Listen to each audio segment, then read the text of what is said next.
Hi, everybody, and we're back with another artist interview. I just want to start by acknowledging that we are on Treaty 6 territory, mine and Christine's home, actually. And we're here with Christine Sokaymoh Frederick. So, Christine, do you want to introduce yourself? Certainly. Hello, everyone. Good to see you. I am the executive director of Dreamspeakers Festival Society. Let me back up a bit. I'm Cree and Métis, and as you say, from Treaty 6 territory. I've got family that is both here in Edmonton, of course, but also in Enoch and in Saddle Lake, and also in Kikino Métis settlement. So that's sort of where my family comes from. And while I'm here, born and raised in Edmonton, yeah, I've been doing the arts for about 40 years, which is pretty much all of my life. And when I took over with Dreamspeakers a few years ago, I had been running Alberta Aboriginal Performing Arts for 10 years, and where we run a festival called Rubabu, which serves all of the arts disciplines, and we present and produce work across Canada of all the disciplines. And then about 3 or 4 years ago, I was on the board for Dreamspeakers, which was primarily a film festival. And the wonderful Helen Belay was stepping down, and she asked me if I would take over.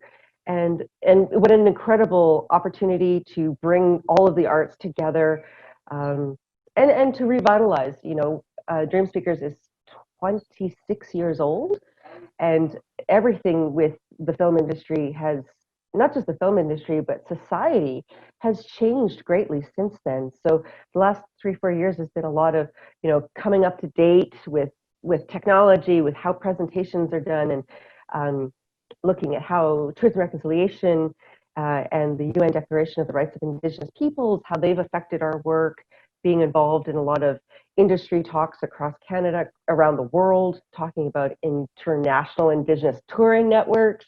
So it's been a really exciting time. So I'm primarily a presenter and producer, but my background is actually in as an actor on stage, film, and television, but also as a dancer and a writer. And I do occasionally sing and play guitar too. Oh, really? I didn't know that. Yeah, I also draw. I do a little bit of everything. Yeah. So how did Rubabu, because you started Rubabu, and how did it start, and how has it changed since then? Oh, wow. Well, actually, the first Rubabu was started by Mieko Clarke at Workshop West Playwrights Theatre in 2009. And he had hired Trevor Duplessis, Renata Arluck, and Ryan Cunningham to produce it, all Indigenous, amazing Indigenous artists, all kind of titans in their own right. And Michael was very vocal that he just wanted to start it because he knew he sort of had the not-for-profit infrastructure to apply for funds. And so the first Rubabu was 1 or 2 nights. It mostly was just some readings of some scripts, intermixed with a little bit of musical acts here and there. And then that month that I couldn't be there, I was in Banff doing an International Indigenous Choreographer Summit. But as soon as I got back, Ryan and I, who actually went to high school together, we got together and we decided we want to take Rubabu. So we formed Alberta Aboriginal Performing Arts, and the very first one that I helped produce was in 2010. And it how has it changed? Oh my God! So the first year that we did it, well, the very first year it was done, I think it was at Alberta Avenue Park, which used to be a little theater. But the year when we took it over, we actually partnered with Dreamspeakers, and they had a venue, which was the Yellowhead Brewery, but they had no artists to fill the venue. And we had all these artists, but no venue. And so we partnered, and it was great. It was a beautiful venue for something very sort of casual. The stage was very small, not much bigger than my dining table, which blows my mind that we actually asked contemporary dancers to dance on it. And it was a wild time, but it was wonderful, and it was well supported by some other Edmonton artists and community. And we've just grown it. I think we had probably maybe 100 people there in the 4 days that we had it. But yeah, now it's much larger. The last festival we had, we were in multiple locations, different theaters. we've really expanded outside of, what you normally think of as sort of the artist and audience dynamic. There's a lot of breaking of the fourth wall and a lot of site-specific work. And, part of our mandates is to encourage collaborations with artists. And when you do that, there's such magic that happens. Artists are so, well, obviously creative. And we've been able to get some really interesting things out over the last 10 years, that's for sure. And now that we've partnered with Dreamspeakers officially, we've merged. Now it seems like almost every day it's sort of an adventure of how we're going to serve artists today. It's cool. Awesome. And it was supposed to be, and your festival this year, of course, got canceled because of COVID. Yeah. Right? Yeah. You betcha. You betcha. Both of them. Oh, wow. Yeah, we were, there were so many things, I know everybody was very excited for all of the projects we were all working on. This year was going to be a particularly great year because we were having our show After the Fire. It was going to be at the Citadel Theater, and it was going to be the linchpin of our festival programming with Rubabu. And we were going to have this Indigenous arts hub around it. And then we were going to, really activate the Citadel as an Indigenous space and connect audiences that, maybe don't come to our festival regularly, but they'll see it at the Citadel. That'll really, was meant to grow our audience for sure. So we've had to postpone everything. We were really excited to have it at the Citadel, parts of it. At the same time, it had been 7 years since we had been able to invite an international artist group. And we had been inviting Maria Randall, who's from Australia, and she has a dance troupe, and we were going to present her show called Diversity, which was a beautiful dance show that I saw in Melbourne at the Yeramboy Festival back in 2017. So I've sort of been working for 3 years to try and coordinate and put my efforts towards the International Indigenous Touring Network so that could help facilitate bringing artists in. So I know that we were all extremely disappointed that couldn't happen. And then, with the Dreamspeakers side of things, the film festival, we had been working for about a year on inviting an amazing filmmaker, Inuit filmmaker, Zacharias Canuck. And we were going to have a master class with him. We were going to show 12 hours of his films. We were inviting the University of Alberta to partner with us on it, and there were so many great collaborations and partnerships, and we were also going to induct Mr. Canuck into the Dreamspeakers Walk of Honor, and that's really cool because we haven't done an induction since 2014. We currently have 19 inductees, and Mr. Canuck would have been an amazing addition to that Walk of Honor, not only to honor him and the incredible work that he has done in filmmaking internationally, but also specifically for his community, but also to bring more attention to that Walk of Honor. There's a lot of people who aren't even aware that there's a permanent tribute to Indigenous artists. It's unique in the world, and it's right here in our city on Jasper Avenue and 105th Street, commonly known as Beaver Hills House Park. In the Cree, I believe it's a Miskwachiwaskahagan Park, which means Beaver Hills. And it would have been an exciting way to, again, revitalize that. So yeah, there's some disappointing things that we all had to contend with, but as we do, we transform where that energy was going into something new and different. Yeah, totally. I didn't even know that Walk of Fame existed, so. Haha, maybe you and I can go for a physically distant social walk, and I can show it to you. Yeah. Also, I forgot to say at the beginning of this call that Christine and I are related, if you can't tell. Yeah. I think it's in the hair flip. It's in the hair. We have the same hair today. I know mine's a bit crazy. And so on a more positive note, what is your favorite show you've ever done? Oh, yes. I have, well, as a producer and presenter, I've been privy to amazing works, and then not only in our own festival, but also being able to see those works across Canada and around the world.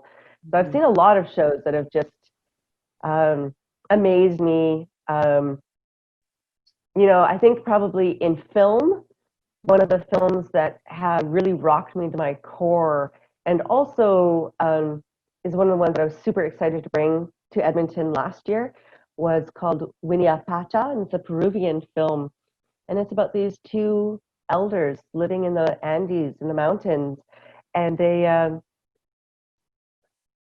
filmmaking is so beautiful. It draws you right in, and it really shows you not only the incredible strength and endurance of our elders, but also the fragility and the vulnerability. I couldn't leave the theater for a while because I was weeping. Um, and then I forced my parents to see it when I brought it to Edmonton, and uh, and they wept. you know? And now they call each other the names of the two elders as their endearments. It's really sweet. That's the film one. That was one. I mean, there's always so many incredible films. It's like, how do you choose a favorite? But with theater and performance,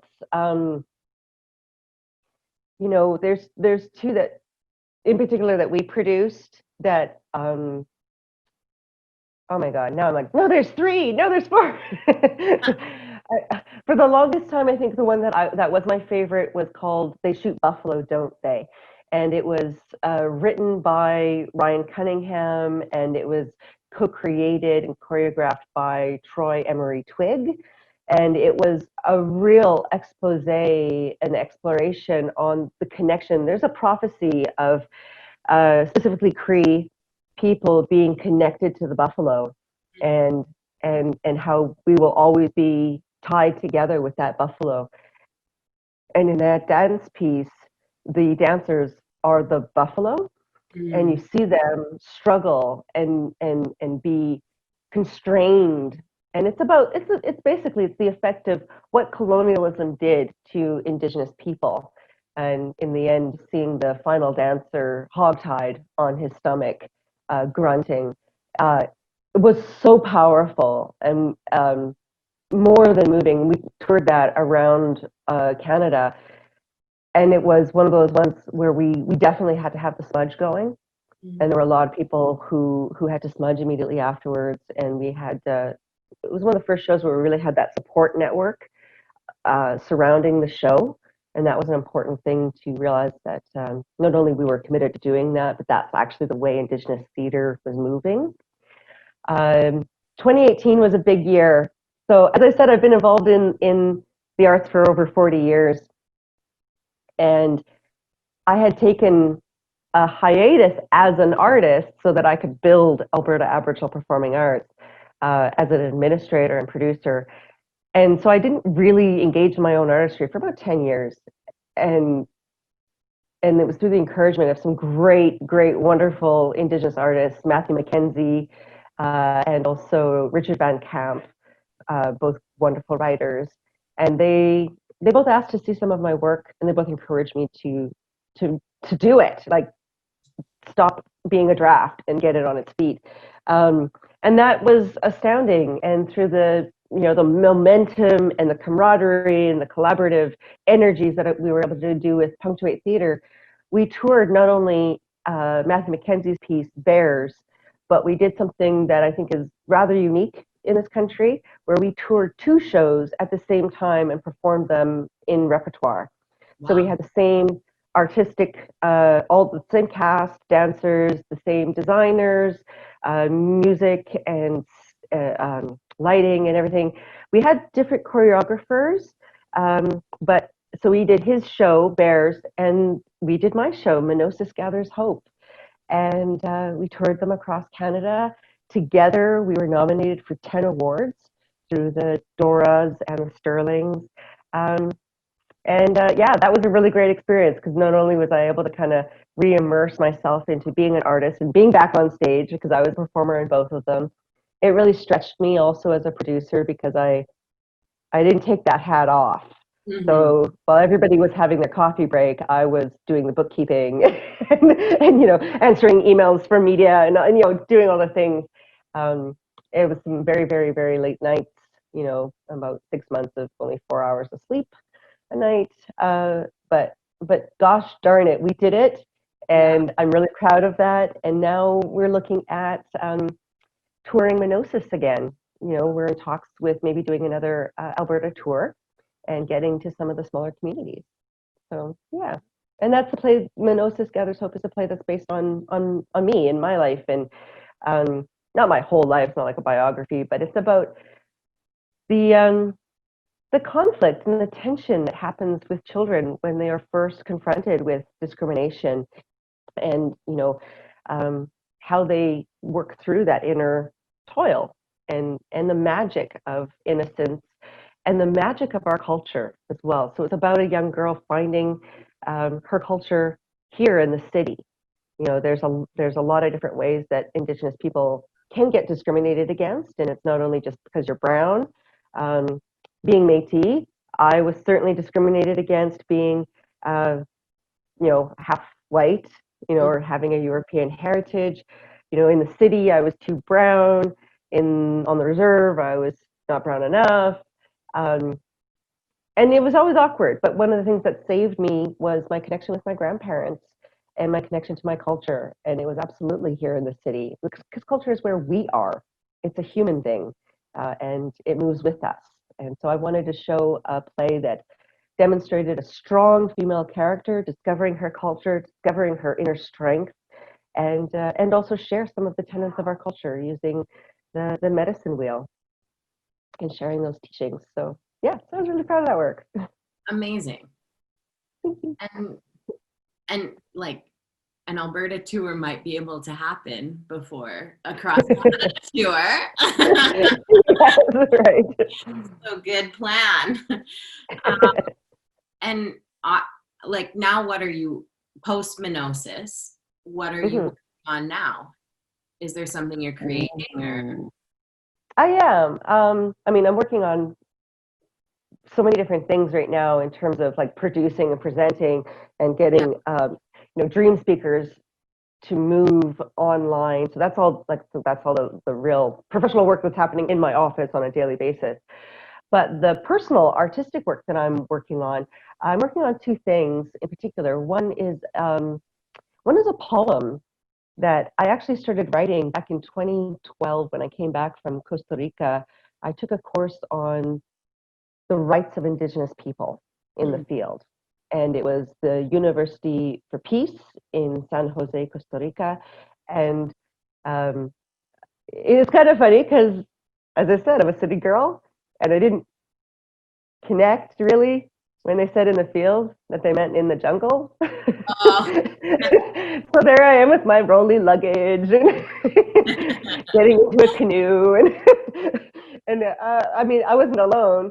Everybody had rolly luggage. I think that's just how they make luggage these days. But I had flashbacks to, that old 80s film, Romancing the Stone, with Kirk Douglas. But anyway, so I took this course, and it was incredible to me that even though here in Canada, I wear my culture on my sleeve, and I come from a prominent Indigenous family, so it's always there. And when I went to Costa Rica, even though I was there taking a course on Indigenous rights, I was the only Indigenous person in the course. And the local people where we were staying in Amubre, they all thought I was white. Wow. And there was a really significant moment. I'd already been there for almost 2 weeks, and we went to look at we were talking to their spiritual people, their cultural people, and where they do their ceremonies, and they knew that we were all coming, and so they put out all their little wares of rattles and necklaces. And one of the names that I've received in ceremony is Sisi Quinsqueo, which means rattle woman. So I was like, ooh, I'm in the jungle of Costa Rica, and there's a table of rattles here. I should buy one. And so I was trying them out and rattling away, and I was singing a song, and all of these little children who had been following us around for weeks, they just I think the media word for it is they scrummed me. They just kind of rushed at me and started talking Amubre or Spanish, and I don't speak either. So I had an interpreter come over, and she said, they just realized you are their sister, and they want to know you. And so I was starting to write a poem about that experience, about the importance of how we not only identify ourselves to ourselves, but how we identify ourselves to other Indigenous people, and what are the things that can bring us that connection. And it wasn't that I was there on an educational platform or political platform. It wasn't the color of my skin. What connected us immediately was art. Mm. It was being able to sing. If I hadn't sung a song in that was from, you know, an Indigenous culture, it was a Buffy St. Marie song. You know, it wasn't a ceremony or a Sundance song or anything like that. That connection might not have ever happened, and the true growth of that trip might not have happened. And now that we're in this rise of racial tension and unrest, it's important, I think, that we share those kinds of stories of what does connect us. So that's a poem. It's about 4 pages long now, so it's getting there. And I'm also writing another play, and it's the big one. I think this one is the one that I maybe have been working up to probably for 20 years, and it's about my grandparents, and it's about well, I mean, you and I've talked a little bit about it, and it's about the rise of Métis resistance and Métis politics, but how it intersects with other groups of people that are fighting that civil unrest. So it involves, you know, the connections between, you know, the Black community, the Latino community, the Indigenous community, and what I'm looking at is growing from the intense experience of evolving contemporary dance into theater that we had with both Bears and also with Menosis Gathers Hope. I really want this also to be an exploration, because it's both a period piece about the 1960s, but it's also, you know, it's got these different cultures in it, and it's also a contemporary piece about where we are right now. So I think we can really show a lot of emotion and the concepts that we're talking about through various forms of art. So I'm anticipating this will involve a bit of history on socialist graffiti art, on dance and movement, on the rise of those political entities, and how they are amalgamating in the moment we're in right now with Black Lives Matter. Amazing. Is that enough? You're a really busy woman, which you always are. Yeah. Well, you know, it's interesting because when you always try to work in ways the way I do, like I'm a firm believer in multiple approaches. Yeah. Right. The main thing that I think I'm trying to get across in all the work that I do is there's a through line there, and it has to do with identity and the freedom to have identity, and that goes with for anybody. And I think, you know, as Métis, you know, you and I and other Métis people are intuitively aware and intrinsically aware of this concept of both a dual identity, but also how that identity comes together and forms something so unique that doesn't exist anywhere else, which of course is the Métis culture. So I think there's something about being Métis that does afford, as an artist, a way to sort of bend perspective a bit. And I'm hoping to utilize that in the work. Amazing. Thank you. Yeah, I've never really thought about it before. Maybe that's why we do everything. Yeah. Okay, thank you so much for your time, Christine, and thank you so much for sharing. And you're just such an inspiration for me, and I know for so many young Indigenous artists. Like, for those of you who don't know, Christine has raised so many people, like particularly. Like, I feel like whenever I meet a boy working in the arts, Christine has raised. Well, it helps. It definitely helps, because that's part of our culture as well, especially our Korean and Métis cultures. We have a lot of attention towards our youth. We recognize our population is mostly youth. We recognize that they are, just as each of us, as we've come down the line of our generations, that each of us has that capacity to break a lot of the cycles that are there. So there's a lot of focus on youth. It's I think in my time period that I've worked, I've probably done 3 or 4 different youth projects and programs.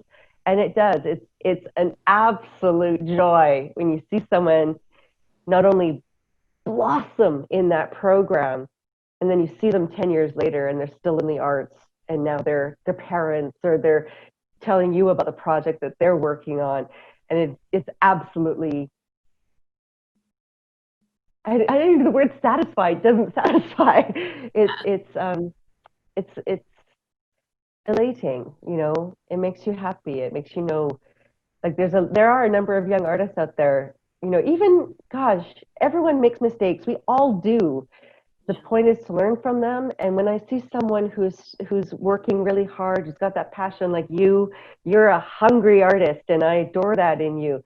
And that's when I see people like yourself and other young people, I'm like, I want to see that person in 20, 30 years. I want to know who they have become, because right now it's fascinating, and I know that growth is going to be amazing. So it's equally exciting on a sense. That's awesome. Thank you. Okay, well, thank you so much. I hope to see you soon, and it was great to see you over Zoom. Likewise, it's so wonderful to see you, and I do hope that we get a chance to do some real work together soon. And I know it's coming. So thank you very much for your attention to me today, and also to the Citadel for what they've been doing to not only bring us together, but other Indigenous artists through the capacities that they have in the Citadel.